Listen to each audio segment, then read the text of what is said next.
In this video, we'll take a closer look at Adobe Illustrator and find out whether it's really worth using.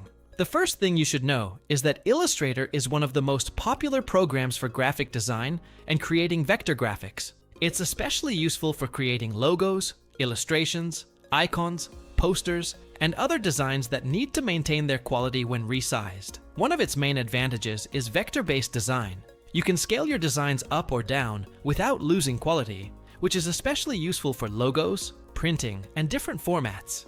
It also offers a huge range of professional tools, including layers, paths, typography, shapes, brushes, and different options for editing and customizing your designs.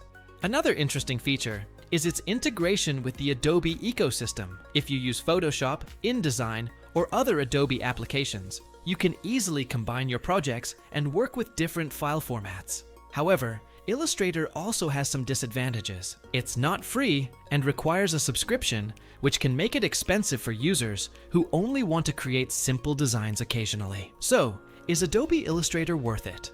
If you're a designer, content creator, or regularly need to work with vector graphics and professional designs, it can be one of the best options available. On the other hand, if you only need to create basic designs occasionally, there are probably simpler and more affordable alternatives. If you found this video helpful, don't forget to subscribe to the channel and leave a like for more tutorials step by step.